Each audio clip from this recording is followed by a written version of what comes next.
Bienvenue au podcast du choix, du changement et de l'action, où tu choisis, tu changes et tu passes à l'action pour créer un quotidien différent et un futur différent. Voici mes histoires de choix, de changement et d'action avec les invités phénoménaux que je reçois ici. Depuis toute petite, j'ai toujours désiré créer un changement dans le monde. La planète a toujours été une source constante d'inspiration pour moi et Access Consciousness m'a montré les outils pour savoir que tout est possible. Et je continue de choisir. Qu'est-ce que tu vas choisir ? Bonjour à tous, bienvenue au podcast Choix, Changement et Action. Donc, je suis votre hôtesse, Simone Milassas, et je suis à Prague, en République tchèque. Et je m'apprête à faire une classe choix des possibilités. Et au moment où vous entendrez ça, ça sera déjà fait. Je serai encore en Europe. Je suis en Europe pendant 2 mois et demi et je serai quelque part en Europe. Ça a été incroyable jusqu'à présent. Oh mon Dieu! J'ai eu cette classe corps incroyable au château et on va mettre le lien vers cet endroit que j'ai mentionné dans les notes du podcast. Et en fait, le Castle Borgonese, c'est un château que j'ai acheté avec Gary Douglas, David Kubes, Dan Heath, Steven Chussissa-Bowman, Chris Hughes, Susanna Mittermeier et un paquet de gens. Et on a un château, on a un château. Allez au château, venez au château. Est-ce que vous n'aimez même pas juste dire ça? Je vous veux un château. Et il est tellement spectaculaire et magnifique et tellement nourrissant. Et c'était l'endroit où je suis arrivée quand je suis arrivée en Europe. J'ai atterri à Milan, je suis allée à Turin, je suis arrivée au château et chaque molécule de mon corps était tellement heureux. C'est juste incroyable. Et après, Venise. Venise en Italie. Gary Douglas a fait une classe incroyable et maintenant je suis à Prague. Et après, je retourne à Rome, au château, à Londres. Et en fait, je vais aller, je pense que vous entendrez ce podcast avant que j'aille à Marseille, en France, pour le business autrement, une classe. Vous pouvez venir à Marseille. C'est en ligne aussi. Et les dates seront en dessous. On va vous les mettre. Et c'est en juin. Je suis en train de chercher pendant que je vous parle. C'est du 23 au 26 juin. C'est 3 jours. Et comme je l'ai dit, c'est à Marseille en France. Et vous pouvez aussi nous rejoindre en ligne. Et c'est suivi par la formation des facilitateurs Joie du business. Bien sûr, vous devez être facilitateur certifié d'Access pour venir à cette classe aussi. Mais voici ce dont je voulais vous parler aujourd'hui. Récemment, il y a eu pas mal de personnes qui m'ont demandé, je ne sais pas, à propos d'être depuis si longtemps dans Access, c'est un peu l'historique de ça. Donc, l'un des gentlemen avec qui je travaille, Wesley, m'a dit, pourquoi tu fais pas un podcast et tu en parles? Parce que on arrive au mois de juillet et j'ai rencontré Gary Douglas en Australie en juillet. C'était à un festival Esprit et Corps. Et en fait, j'avais entendu parler d'Access parce que j'avais un business qui s'appelait les Good Vibes for You et je faisais des festivals de musique. Je faisais aussi le festival Corps Esprit dans un van et je pouvais avoir tout mon stock à l'intérieur. Il n'y avait pas de clim. C'était hilarant. Et vous savez, je l'ai fait. Je passais je conduisais 15 heures pour aller de Brisbane à Melbourne. Et j'avais rencontré ce gars à Brisbane dans le précédent festival. Et à l'époque, c'est littéralement comme ça que j'ai découvert Access. Je passe devant ce stand et j'avais un bol avec des questions sur des petits bouts de papier. Ce gars me dit, tu veux prendre une question? Et je suis là. Et il était assez mignon. Et je sais que c'est très superficiel. J'ai dit bien sûr. Et donc, je prends cette question et la question disait, à qui ça appartient? Et c'est, ah, à qui ça appartient? Et je l'ai regardé, j'ai pensé, ah, mais bon sang, qu'est-ce que ça veut dire à qui ça appartient? Je n'avais aucune idée de ce que ça voulait dire. Et donc, il a commencé à me donner l'information de comment utiliser cette question. Et cet outil, pour moi, pour commencer, utiliser une question comme un outil, je cherchais toujours la réponse. J'étais engrené à l'école que on devait avoir la réponse et que si on avait la bonne réponse de la façon dont le prof voulait que vous la donniez, bah, si je le faisais pas, eh bien, on avait tort. Et donc, il me pose cette question et il dit, si tu poses cette question, à qui ça appartient, ça va créer de la liberté dans ton monde.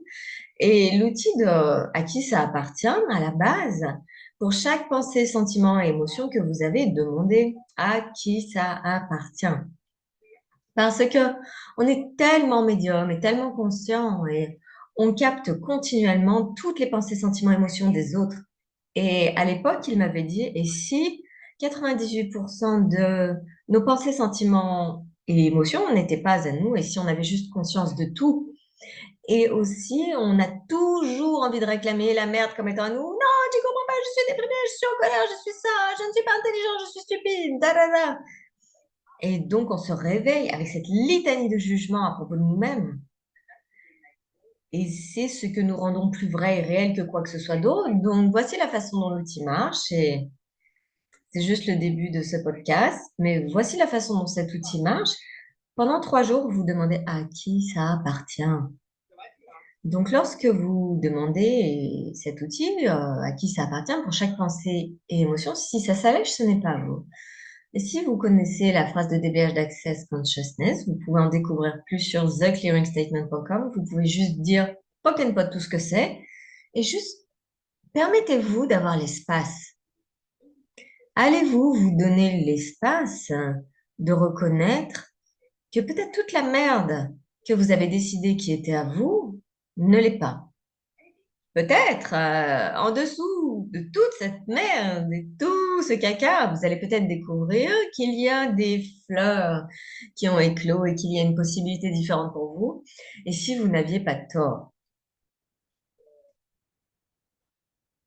l'une des premières choses, et je saute un peu, c'est comme ça que je fais, la première classe principale que j'ai faite avec Gary Douglas, le fondateur d'Access, c'est choisir pour les possibilités. Cette classe, en fait, vous avez un manuel. Il est vraiment épais et Gary parle et il fait des processus et je n'avais aucune idée de ce qui se passait. Je n'avais aucune idée. Je savais juste que je me sentais différente, mon corps se sentait différent et j'étais totalement différente. Et je ne me souviens plus de quel jour c'était. Une fois, il m'a dit, et si tu n'étais pas aussi foutu que ce que tu pensais? Je me souviens, j'avais un crayon dans mon sac et j'ai dit, oh, j'ai écrit ça sur mon manuel. Et si je n'étais pas aussi foutu que ce que je pense? Et c'était littéralement le seul truc que j'avais retenu après avoir passé 3 jours avec Gary et fait des processus et parlé de tous ces trucs. Et j'avais le manuel, c'était génial. Et je l'ai vu et je lui ai donné un gros câlin et le sourire sur mon visage et l'exubérance de mon corps. Et je lui ai dit merci parce que je savais que on venait de me donner la vie que j'avais demandée. Et j'étais définitivement une de ces personnes qui marchaient là, au festival, corps, esprit, et qui cherchait une réponse. J'étais là, bien sûr, il doit y avoir quelque chose de différent que ça. Et pour moi-même, c'est avant Access. Je prenais énormément de drogue afin de, j'imagine, essayer d'échapper à cette réalité. Et c'est le seul truc que j'ai découvert qui m'a donné une sensation de quelque chose de différent. Et je savais qu'il y avait quelque chose de différent. Ça, je le savais. Et en allant à cette classe, et j'avais été à une classe auparavant, et aller à cette classe, je suis sortie de là et j'avais une sensation de moi-même et je n'avais pas une idée claire de ce que c'était et j'ai commencé à dérouler toute la merde et tous les endroits où je pensais que j'étais déprimée et j'ai réalisé que ce n'était pas à moi. Je veux dire, il y avait une période de ma vie où je me réveillais chaque jour en pleurant. Je pensais que c'était normal. Vous vous réveillez, vous pleurez, vous êtes déprimé et c'est comme ça que vous vivez votre vie. Et souvent, ça a duré une semaine ou 10 jours et dans la journée, j'avais des moments où je percevais la joie et c'était toujours, je, je pédalais dans ma vie. Vous savez, c'est comme quand vous vous relevez, c'est un effort un peu. Et c'est toujours ce que j'ai eu pendant longtemps, pendant des années. Et après, je prenais de la drogue Et après, j'étais capable, j'imagine, d'échapper à la vie et de ne plus pédaler dans la semoule. Et ça ne me donnait pas la liberté que je demandais, et ça ne me montrait pas la différence parce que je savais juste qu'il y avait autre chose de disponible et je regardais les gens, comment ils étaient les uns avec les autres, avec quoi que ce soit, en me disant, ça peut pas être comme ça ne peut pas être juste ça, on ne peut pas vivre sur cette planète incroyable et phénoménale. Et tu regardes la nature, de la façon dont elle interagit avec tout et avec toi-même et ton corps. Et c'est tout. C'est ce que nous avons et c'est ce que nous sommes censés vivre et on est censé grandir, aller à l'école, avoir une super éducation et tout le monde me disait, ah, l'école, c'est les meilleures années de ta vie.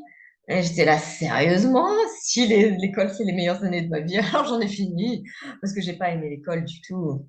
J'en ai tiré le meilleur parti, bien sûr, mais je n'ai pas aimé. Je n'aimais pas que les gens me disent ce que je devais étudier. J'ai échoué à tellement de matières et d'autres, j'étais dans la réussite totale, comme parce que j'adorais ça. J'ai étudié l'histoire aborigène, l'histoire européenne, et je réussissais bien là-dedans parce que j'étais intéressée et tout le reste, ça, non. Et combien d'entre vous créez ça dans votre vie, vous faites ce truc de je serais intéressée par ça et pas par ça, et les gens vous disent c'est ce que vous devriez faire et vous pensez vraiment, vraiment, c'est ce que je devrais faire. Donc, partout, vous avez acheté que c'est votre réalité, que vous devez euh, vous soumettre à ce que les autres gens projettent, que vous devriez faire. Allez-vous détruire des créer votre good banana, pas de shorts, boys, for and beers. Tout d'abord, que pouvez-vous être aujourd'hui? Et si vous pouviez juste demander à être heureux, et si vous pouviez choisir d'être heureux, et si vous pouviez choisir d'être juste vous et de découvrir ce que c'est, qu'est-ce que c'est qui marche pour vous? Qu'est-ce que vous aimez avec tout, avec le mouvement, avec votre corps et ce que vous aimez choisir d'être dans le business, les relations, le travail et tout ça. Et pour moi, à nouveau, j'étais là, j'allais à l'école, prendre une bonne éducation. Et après, j'ai de la gratitude que ce n'était pas trop projeté sur moi que je devais me marier, avoir des enfants, ou du moins pas de mon père. Il était incroyable. Il me disait toujours, Simone, c'est ta vie, tu dois choisir. Et il me disait, je serai là pour toi, mais tu dois choisir.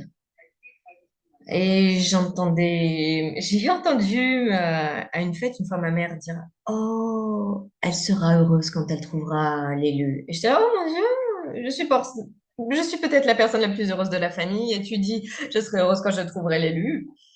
Donc, pour elle, le bonheur, c'était se marier, avoir une maison et des enfants. Et ce n'était pas ma réalité. Et combien d'entre vous, vous avez une réalité différente? Et ce que j'ai découvert aussi avant Access, c'est que j'allais à la résistance de ce qui était projeté à moi. Et avec les mains sur les hanches, je disais, je ne ferai pas ça.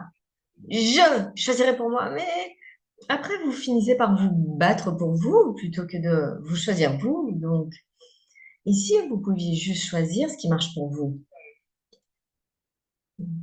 Donc, voici un peu d'historique à propos de ma vie, voilà. Et rencontrer Access, ça a été un changement tellement dynamique dans ma vie.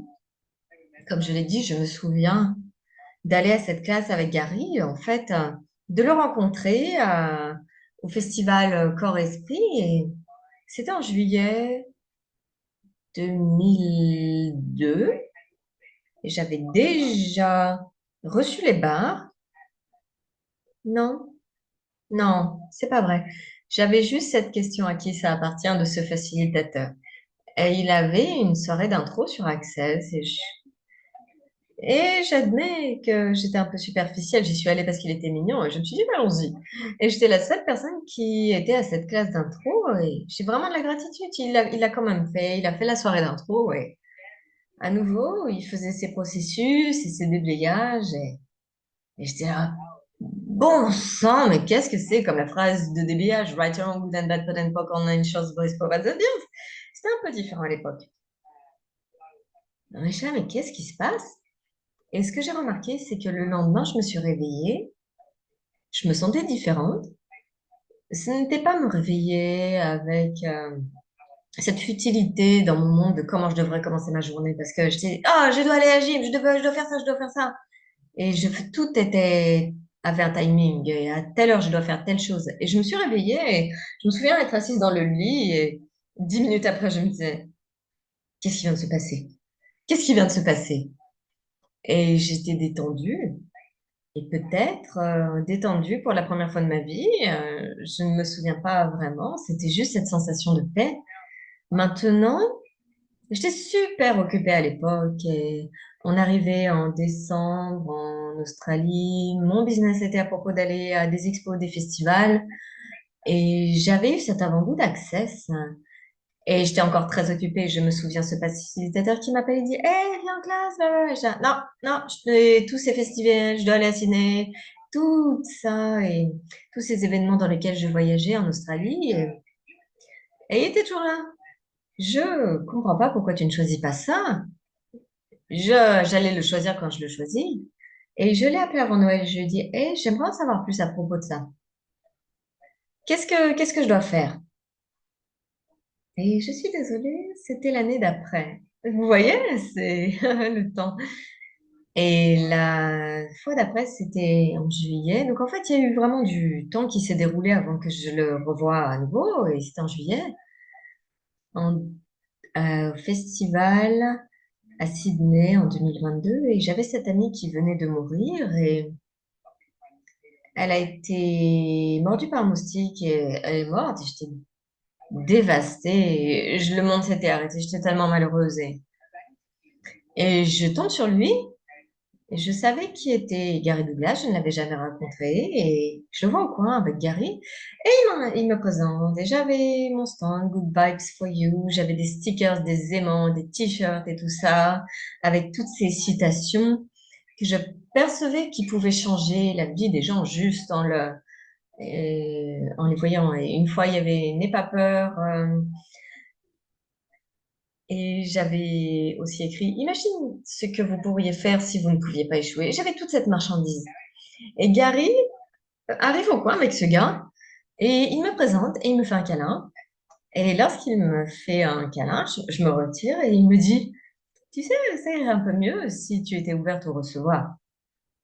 Et je l'ai regardé, je lui ai dit, tu n'as aucune idée de ce qui se passe avec ma vie. Juste ce gars fou qui ne sait pas vraiment ce qui se passe pour moi. Je suis là, ouais, ouais, ouais. Vraiment, je l'ai repoussé et j'ai fini d'installer mon stand et tout ça. Et le jour d'après, je le revois, je n'avais pas dormi la nuit précédente, j'étais tellement énervée à propos de mon ami qui était mort, j'étais fatiguée d'avoir conduit 15 heures et je n'ai pas pu dormir. Tout ce à quoi je pensais, c'était ce que Gary Douglas m'avait dit. Ça irait bien mieux si tu étais ouverte à recevoir. Et j'étais là, putain! Et je suis allée le voir, les mains sur les hanches, agressive. Et il me dit, bonjour. Et je lui dis, mais qu'est-ce que tu veux dire quand tu m'as dit ça hier? Et il m'a regardé, il a dit, tu dis quoi? Tu m'as dit que ça irait bien mieux si j'étais ouverte au recevoir. Tu m'as dit que je ferais plus d'argent, que j'aurais plus de fun, que mon business serait meilleur. Qu'est-ce que tu voulais me dire? Et il me dit bien. Et il a commencé à parler de recevoir. Et recevoir, c'est tellement à propos de recevoir toutes les énergies, recevoir tout et ne pas avoir de limitation, ne pas avoir de barrières, ne pas avoir ces murs que vous mettez envers tout et tout le monde parce que vous pensez que vous pouvez contrôler tout ou que c'est mieux si vous gardez ces choses à bonne distance.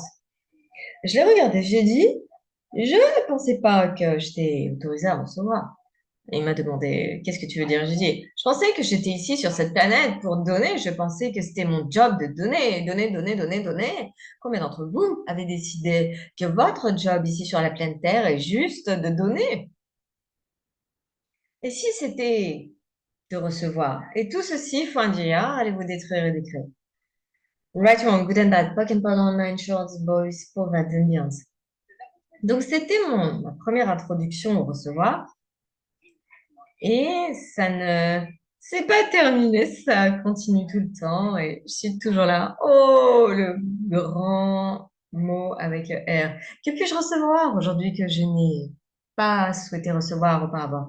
Univers, montre-moi quelque chose que je n'ai pas été prête à recevoir. Donc maintenant, partout où vous n'avez pas été prêt à recevoir plus de possibilités, plus de joie, plus d'aisance, plus d'argent, allez vous détruire et décréer. Right and wrong, good and bad, pot and pock, all natures, boys, provides and beyond. Partout où vous avez un jugement, vous allez littéralement éliminer ce que vous pouvez recevoir. Parce que le jugement va créer la séparation et le rejet de quelque chose de plus grand qui pourrait se présenter. Est-ce que j'ai pigé ça à l'époque? Oh mon Dieu, non, absolument pas. Et après, j'ai entendu Garé parler à- au festival et il parlait des relations. Et à l'époque, je n'étais pas intéressée par les relations du tout.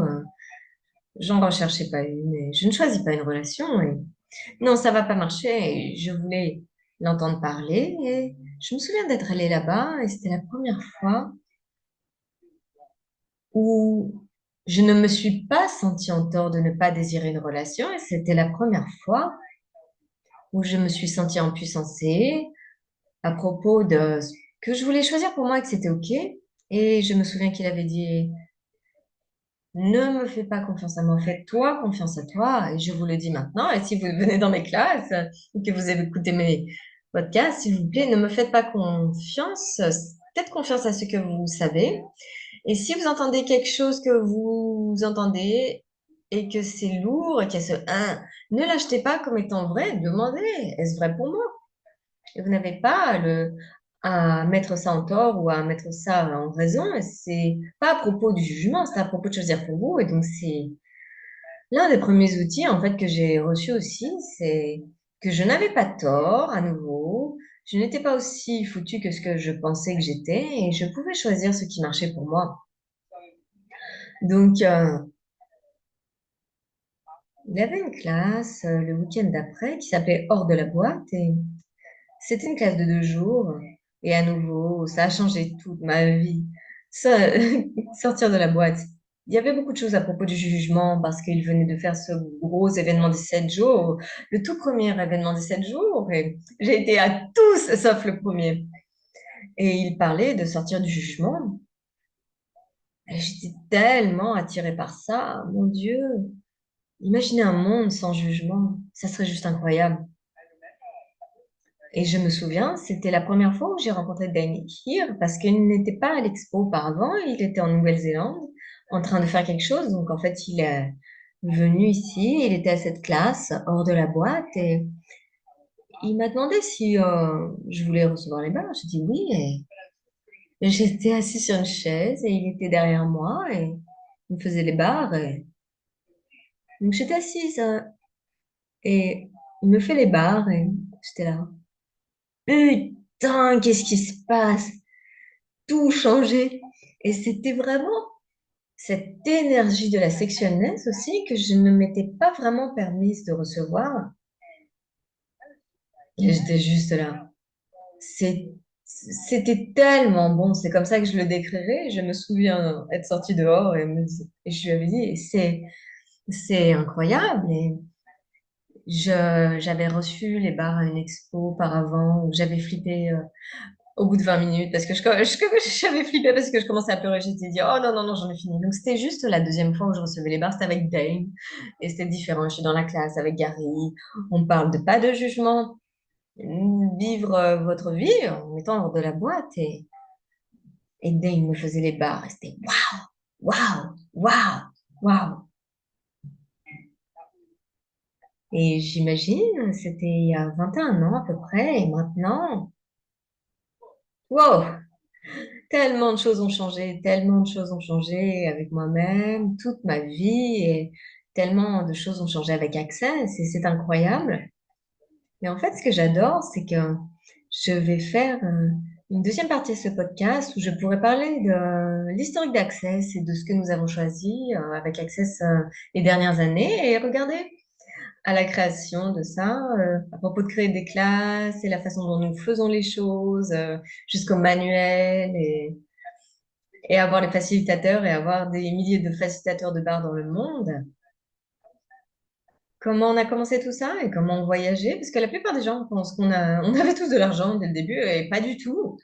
Oh mon Dieu, je me souviens d'avoir vraiment galéré pour avoir un billet en classe économique pour aller en Californie afin de pouvoir aller en classe. Et je vais finir ce podcast avec une dernière histoire. L'une des premières classes auxquelles je suis allée, c'était à San Francisco, une classe sur le business avec Gary et mon père. Dieu le bénisse. C'était un homme tellement gentil. Je m'étais créée avec des milliers de dollars de dettes et j'ai écrit un livre à partir de ça qui s'appelle Sortir de l'endettement joyeusement. Et vous devriez le lire. Et je parle d'outils pour sortir de l'endettement et il est fun et il y a plein d'histoires dedans et je savais que je devais énormément d'argent et que j'étais vraiment endettée. Et j'ai parlé à mon père, je lui ai dit, hey, je veux vraiment aller à San Francisco et aller à cette classe. La classe sur le business avec Gary Douglas. Et de façon intéressante, je voulais y aller afin de pouvoir améliorer mon business et c'est ce que je recherchais. Je voulais avoir plus d'outils, plus de ces outils d'Access Consciousness pour améliorer mon business actuel. Mon père m'a dit, regarde, ça va te coûter environ 10 000 dollars d'y aller avec le billet, la classe et le logement. Je pense que tu dois y aller pour découvrir si c'est ce que tu voudrais faire de ta vie. Et je me souviens d'avoir pensé, mais de quoi il parle? Me voici 20 ans après et je travaille avec Access et j'adore ça. Et je facilite et je dirige le business et bien plus encore. Et je pensais bien plus petit à l'époque. Je me disais, oh, j'aimerais juste utiliser ces outils pour mon business actuel. Et mon père, il avait vu et il avait perçu le futur de ce que ça allait créer. Donc j'y suis allée, je suis allée à San Francisco. Je me souviens que j'étais assise au premier rang et je vous donne cet outil qui m'a changé entièrement mon business. Il m'a dit, Gary m'a demandé, moi, notre voix avait le point de vue que personne ne peut faire le business aussi bien que vous. Et j'étais là, j'ai levé la main. Bien sûr, personne ne peut le faire mieux que moi. Et je pense qu'il disait, bien sûr, tu as raison. Euh, et il était là, ok. Donc, tu embauches qui? Embauches-tu des gens qui sont meilleurs que toi, qui peuvent faire les choses meilleures que toi, ou est-ce que tu embauches des gens qui sont moindres que toi? Et j'étais là, waouh! J'ai embauché des gens qui ne pouvaient pas être aussi bons en vente que moi, qui ne pouvaient pas être aussi bons à l'organisation que moi, parce qu'à cause de ce point de vue que j'avais en place, personne ne peut le faire aussi bien que moi. Donc, est-ce que j'allais avoir un business qui allait du succès ou un business où je mettais tout mon temps et mon énergie afin de créer quelques profits ou mouvements pour ça? Le deuxième. Donc, c'était la première chose que j'ai fait. J'étais là, waouh, je vais détruire et décréer. Partout, j'ai décidé que personne ne pouvait faire ce business aussi bien que moi.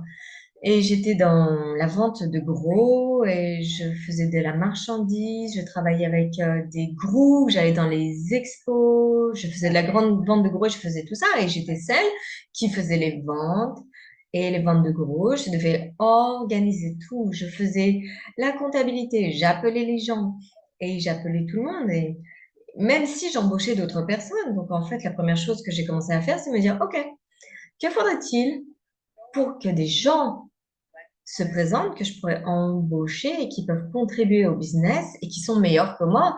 Et tout ce qui ne me permet pas à ça de se présenter, pour moi d'être hors de contrôle, je détruis, je décrée, right around Gutenberg, Poland, for online shorts, voice, for ads and beyond. Donc j'ai commencé à demander à ce que des gens se présentent qui sont meilleurs que moi, meilleurs en vente, meilleurs à être au téléphone, meilleurs à la compta, et pas sur la base du jugement. Et si je demandais à tous ces gens de se montrer, qui sont meilleurs que moi, qui pourraient contribuer, et ce qui s'est présenté, c'est qu'il y a cette énergie de ouh, je suis un peu inutile maintenant. Donc voici vos devoirs. Vous qui écoutez ça, si vous devenez inutile dans votre business, est-ce que ça veut dire que vous en avez fini ou est-ce que ça veut dire qu'en fait ça vous donne l'espace de créer quelque chose de différent et de créer quelque chose de plus? Donc ce que j'ai découvert, c'est que tout le monde gérait tout le reste et j'avais l'espace de dire, oh, quels autres designs est-ce que je pourrais présenter et quels autres partie du business est-ce que je pourrais gérer? Et j'adorais le design, j'adorais les citations et comment les couleurs se mettent ensemble. J'apprécie ça. Donc, je pouvais me donner l'espace d'augmenter ça et de ne pas être embêté avec tout le reste. Donc, à nouveau, si vous êtes un maniaque de contrôle, que vous avez un business, et si vous commenciez à demander des gens qui sont meilleurs que vous à quoi que ce soit que vous n'appréciez pas tant, et tout ceci faut dire, right among good and bad, and Park Online Shorts, Boys, Povats and Beyond.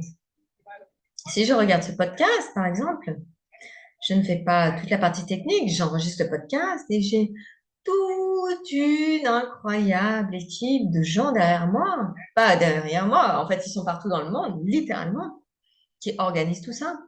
Depuis les réseaux sociaux jusqu'à la partie technique, les audios, les vidéos, blablabla, et bien plus. Donc, qui pourrait contribuer à votre business et qui le créerait plus grand? Donc, je vais faire un deuxième podcast à propos de l'histoire d'Access et de ce que j'ai appris pendant les 20 dernières années et de comment on a changé les choses et choisi en tant que business. Parce que, comme je l'ai dit, les choses changent et en même temps, si vous venir à la classe de business, autrement, s'il vous plaît, rejoignez-nous à Marseille en France ou en ligne, consultez ça, on va mettre le lien dans les notes du podcast. Et si vous n'avez pas encore rejoint notre Instagram, vous avez mon Instagram Simone Milassas et vous avez aussi Choix, Changement et Action, Choice, Change and Action sur Instagram. Il y a plein de choses. Et s'il y a quelque chose de particulier que vous voudriez voir, mettez-le dans les commentaires et on se voit bientôt. Merci de nous avoir rejoints. Mouah. Gros câlin et bisous de Prague en République tchèque.